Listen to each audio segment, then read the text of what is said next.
नमस्कार, बहुत स्वागत है आपका। आप देख रहे हैं Gen24। आइए देखते हैं आज की ब्रेकिंग न्यूज। रीवा जिले में धरती के भगवान कहे जाने वाले डॉक्टरों का काला सच आए दिन सामने आता रहता है। जिस प्रकार से सरकारी अस्पताल को उपेक्षित करके डॉक्टरों द्वारा निजी अस्पतालों को बढ़ावा देकर मरीजों से इलाज के नाम पर लूटपाट की जा रही है, उससे स्वास्थ्य व्यवस्था के प्रति कई सवाल खड़े होना लाजमी है।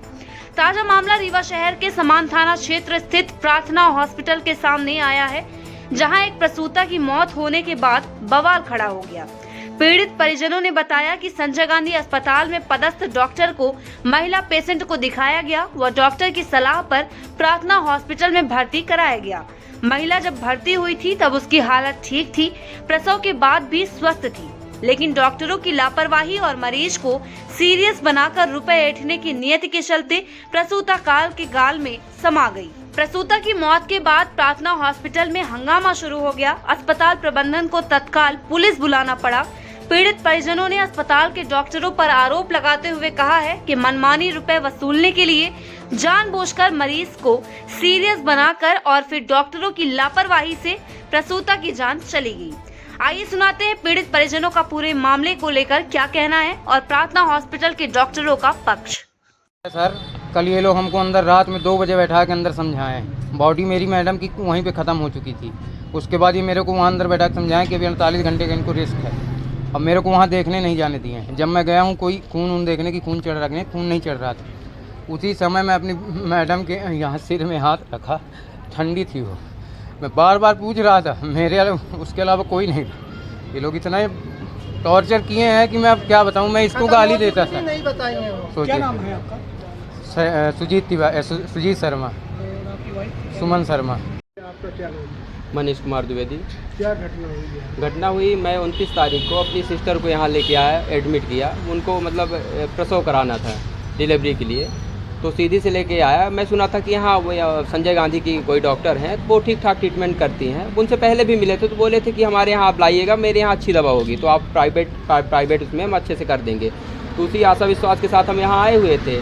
और मेरे मरीज़ का जो है, मेरी बहन का ऑपरेशन भी किए, वो सारी चीज़ें ठीक थी। दूसरे दिन से बच्चा हुआ, वो भी सारी चीज़ें ठीक थी। 3-4 दिन तक सब चीज़ें चल रही थी। और ठीक होने के बावजूद भी ये लोग लगातार आईसीयू में रखे हुए थे, जबकि हम इनसे बार बार बोल रहे थे कि उसको कम से कम जनरल वार्ड या प्राइवेट वार्ड में शिफ्ट करा दीजिए, तो मतलब उसको थोड़ा सा रिलीफ महसूस हो। वहाँ चारों तरफ मशीनों से घिरे रहना, उसकी वजह से उसको और दिक्कत होती थी। और एक चीज़ और था कि ये अपने हिसाब से फुल डोज देते थे उसी दवाइयों को। एक दिन में कोई मरीज को 20-20, 30-30 हज़ार की इंजेक्शन मतलब दवाएँ लग सकती हैं, क्या बताइए। और वो मतलब इतनी सारी दवाइयों का डोज उसको देते थे। पता नहीं है, दवाइयाँ ले जाते हैं, आधा रख लेते हैं या फिर आधा यूज करते हैं, जो भी जैसे भी हो। तो और तो जो भी था तो ठीक था। और लेकिन कल की रात को मेरी बहन सब ठीक थी, कुशल मंगल थी। सुबह हम कई बार उनसे बोले, एक दिन पहले से भी बोल रहे थे कि आप प्राइवेट में शिफ्ट कर दो, और इन्होंने बोला कि हम शिफ्ट कर देंगे। लेकिन जब कल की बात हुई तो सुबह में मैं बोला कि आप शिफ्ट कर दो, और ये तैयार भी हुए कि हो गया, फिर दोपहर में कर देंगे। दोपहर के बाद ये फिर बोले कि अब शाम को 6 बजे तक कर देंगे। 6 बजे के बाद बोले कि हो गया 11 बजे तक आपका पैसा लगेगा इसका आईसीयू चार्ज का, तो आप उसमें रखे रहिए, फिर शिफ्ट करा लीजिएगा। तुम बोले हो गया ठीक है, पैसा ठीक है कह रहे हैं शिफ्ट। फिर इसके बाद मुझसे इन्होंने क्या किया कि फिर 4-6 हज़ार की फिर इकट्ठा जो है दवाइयाँ मंगवाए, और फिर सारे इंजेक्शन वगैरह जो दवाई रही होगी तो फिर इकट्ठा उनको डोज दे दिए। डोज देने की वजह से मेरी बहन का मतलब डिलीवरी में जो डिलीवरी हुआ था उसकी मतलब क्या होता है, ब्लीडिंग बहुत ज़बरदस्त ब्लीडिंग हुई। मुझे जानकारी नहीं हुई, मुझे बुलाए बाद में, बोले कि ऐसी बात है, ब्लीडिंग हो रही है, आप खून कहीं से व्यवस्था करवाइए। और ताकि मैं बोला ये हो कैसे गया, बोले हो गया, पता नहीं कैसे हो गया, बस आप व्यवस्था कराइए। फिर इन्होंने क्या किया, उसका ऑपरेशन वगैरह किया। और कहते हैं बच्चेदानी निकालिए, कहीं कुछ कहते हैं। स्वस्थ मरीज़ था, सब कुछ कुशल मंगल था, कहीं कुछ भी प्रॉब्लम नहीं थी। ये था कि आप वहाँ से अगर डिस्चार्ज कर देते तो डायरेक्ट घर भी चले जाते। मैं आपको पूरा वीडियो और साक्ष्य दिखाऊंगा, मरीज़ का दिखाऊंगा, सारी चीज़ें, उसकी गतिविधियाँ, उसके बोल बदकाव, सारी चीज़ें मैं बताऊँगा। वो बोली भी है, वीडियो में बोली है कि मैं ठीक ठाक हूँ। ये लोग इतना ज़बरदस्त डोज देते हैं, डोज के कारण मुझे दिक्कत होती है यहाँ। क्या नाम था उनका? सुमन शर्मा, सतना में ब्याही हैं। तो इनके लापरवाही की वजह से, क्योंकि इनका एक वो चलता है बहुत ज़बरदस्त, मतलब कहीं ना कहीं रैकेट चलता है। ये लोग क्या करते हैं कि मरीज को फंसा के रखते हैं। अगर मरीज़ ठीक ठाक हुआ तो फिर क्या करते हैं कि उसको कुछ न कुछ ऐसे इंजेक्शन दे देंगे, उसको मतली आने लगेगी, चक्कर आने लगेगा, कुछ आने लगेगा, तो उसको लगेगा नहीं गड़बड़ है, मरीज़ को खुद लगेगा और फिर एडमिट कर लेते हैं कि नहीं आप आ रहे, फिर बताएंगे आप तो बहुत ख़राब है, अरे बड़ा क्रिटिकल केस है। मेरी बहन के साथ ऐसे ही बोलते थे कि अरे बड़ा क्रिटिकल केस है, कुछ भी नहीं था। ऑपरेशन के बाद सारी चीज़ें ठीक ठाक थी, मेरे पास वीडियो है, साक्ष्य है, वो सारी चीज़ें ठीक ठाक बोल रही थी कि अब डिस्चार्ज करो, कोई दिक्कत नहीं, आज चल सकते हो।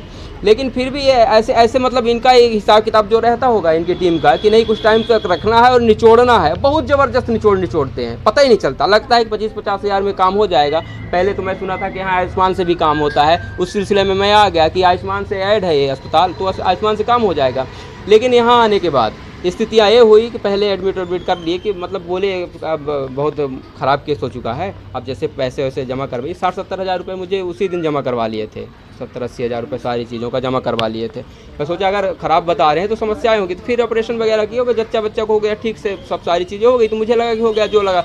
लेकिन इतना ज़बरदस्त इनके यहाँ का बिल है और इतना ज़बरदस्त यहाँ का, मैं बता रहा हूँ, इतने सारे मरीज रोके जा रहे हैं। मैं यहाँ स्थिति ये है कि मेरी बहन डेथ हो चुकी है, शाम को ये लोगों ने ऑपरेशन किए, शाम को लेके गए ऑपरेशन किए, 12 बजे उनकी ब्लीडिंग हुई और इसके बाद ब्लड वगैरह आया, ऑपरेशन वगैरह किए। क्या कैसे ऑपरेशन किया, ऑपरेशन करते ही बहन मर गई लगता है, मुझे तो ऐसे लगता है। क्योंकि जब मुझे बुलाए कि आप मुझे यहाँ पे गार्ड वगैरह लगे रहते हैं तो बताते हैं कि इसके परिजन कौन है, तो जब परिजन के बुलाने आते तो हम लोग नीचे बैठे रहते, तो बताते हैं हम ही हैं, तो बुलाते हैं कि सर आपको वहाँ बुलाए हैं, आईसीयू में बुलाए हैं। तो जब जाता है मरीज़ के परिजन तो फिर वहाँ स्थितियाँ पता चलती हैं कि क्या हो रहा है। तो वहाँ फिर पता चला कि वे इनको जो है तो वो लगा दिया, वेंटिलेटर में रख दिए। बोले ऐसी स्थिति आ गई, मुझे लगा हल्का फुल्का कुछ ब्लीडिंग वगैरह की, कुछ वो जो इनका ऑपरेशन वगैरह का होगा, मुझसे दस्तखत भी करवा लिए थे कि मुझे लगा कुछ जो होता होगा इनका प्रक्रिया, मुझे क्या बताइए, तो पूरा जान ले लेंगे और पूरा जान ले लिए। फिर अभी तक गुमराह करके रखे थे सुबह तक, तो नहीं ठीक ठाक है उनका। मुझे लगता है ऑपरेशन करते करते मरीज़ ख़त्म हो गया था।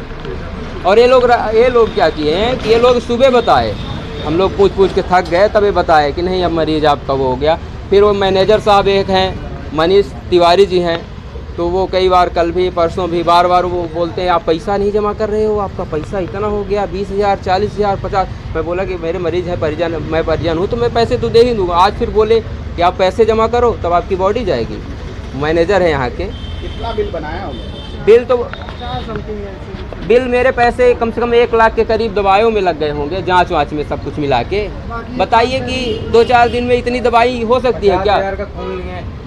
50 हज़ार का तो खून आ चुका है, बताइए कहाँ जाता है, किसको चढ़ाए हैं खून?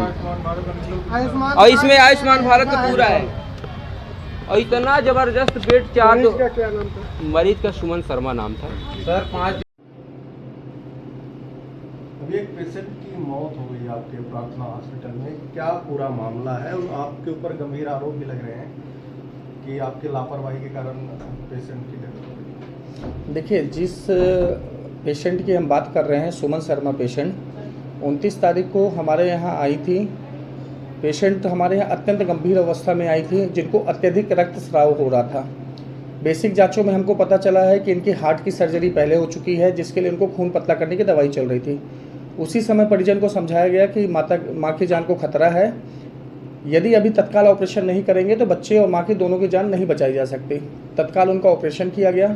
ऑपरेशन के समय भी समझाइश दी गई परिजनों को कि मरीज की स्थिति अत्यंत गंभीर है।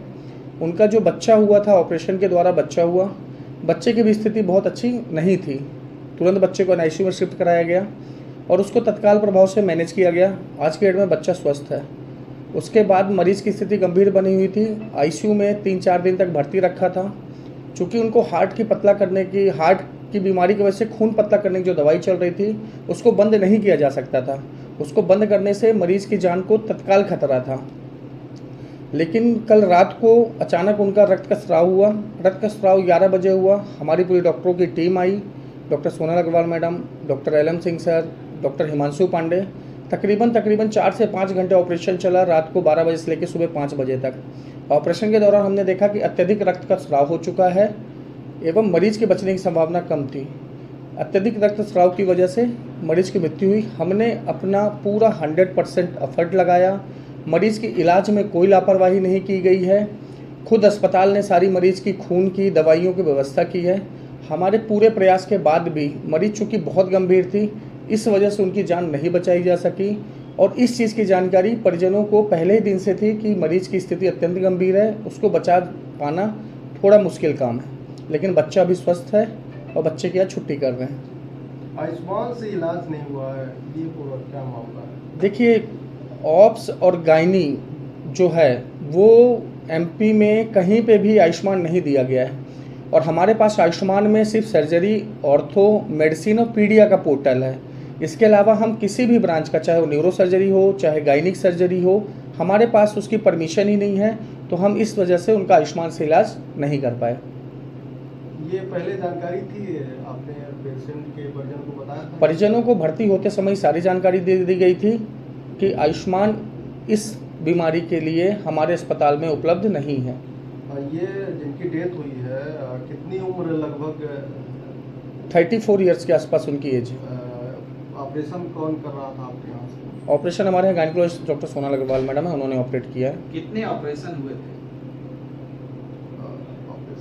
ऑपरेशन तो उनका एक पहले ऑपरेशन हुआ था LSCS के लिए, जिसमें अपने बच्चे को स्वस्थ निकाला। उसके बाद दोबारा उनको जो ब्लीड हुई, उसके बाद दूसरा ऑपरेशन कल रात को हमने लिया था। वेंटिलेटर पे कब रखा गया था? वेंटिलेटर पे आज सुबह ऑपरेशन के तुरंत बाद मरीज परिजनों का आरोप है कि मृत्यु के बाद जो है वेंटिलेटर पे रखा गया। गलत आरोप है। कभी भी किसी भी मृत व्यक्ति को वेंटिलेटर पे, यहाँ क्या, मैंने आज तक इतने साल की प्रैक्टिस में कभी किसी को नहीं देखा कि मृत व्यक्ति को वेंटिलेटर पे रखा गया।